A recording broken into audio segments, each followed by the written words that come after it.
Shakur, he just tweets. He just tweets. That's all he does. Because Conor Benn rips Shakur Stevenson. What y'all talking about? In this video, I got the news. What up, Fight World? It's your boy Ego, and I'm back with some more Boxingego news you can use. Now, Conor Benn did a brand new interview where he goes off on Shakur Stevenson. In this video, we're going to get to it. I'll play the clip in the next minute and let you know what he said. Of course, give you guys my thoughts on the matter. So first, let me start off with the portion from Conor Benn, and I'll let you hear it.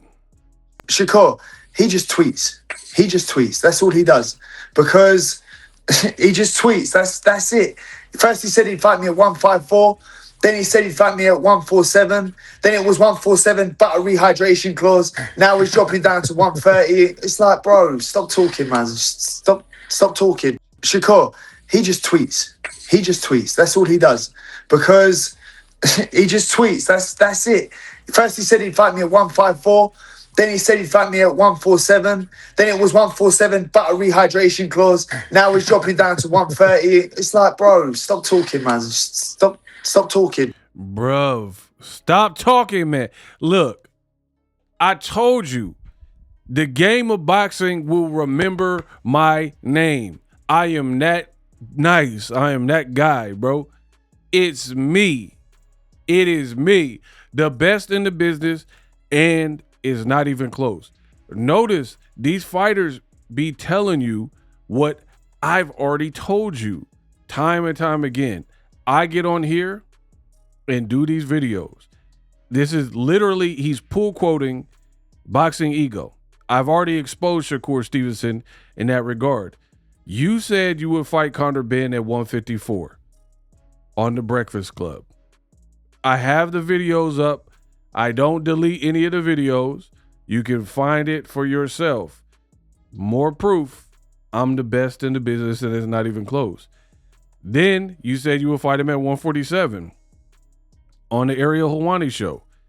You guys were both sat next to each other, and Shakur Stevenson was like jumping up and, oh man, oh, I'll whoop you. Whoa, when did you start boxing? Oh, you started boxing late? You're cooked. You're cooked. You're cooked.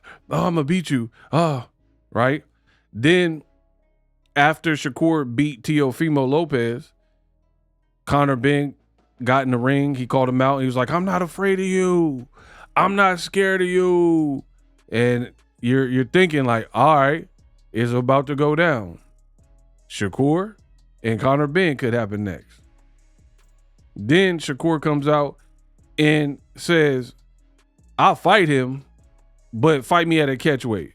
Or I'll fight him, but he has to get on a rehydration clause like he did with Chris Eubank. You had nothing to do with the Chris Eubank fight. Why would you even reference whatever happened in their fight? You aren't privy to their contract. So this was a bad look from Shakur to be concerned in trying to have contractual clauses from a fight contract that had nothing to do with you at middleweight. You're like, oh, I want the same deal. Bro, narcissism. These new fighters have delusions of grandeur. They think they are more pertinent to the game. They think they are exponentially bigger than their actual market value. Now, I'm not calling these fighters bad fighters. You could very well be a good skill fighter, very hard to beat. You can retire undefeated. No. We're not talking about that. I'm not talking about those things. I am talking from the perspective of the market value. If you put Shakur in LA, can he carry the card and sell out without a compelling name like a Ryan Garcia? Can you put him in Atlanta and he's going to sell out? So on and so forth. Because he fought at home in Newark and the people were stomping out of the ring, they were like marching out like a marching band. And the fight was still on, and they was stomping on up the stairs, and ESPN showed it. Your last fight with Top Rank.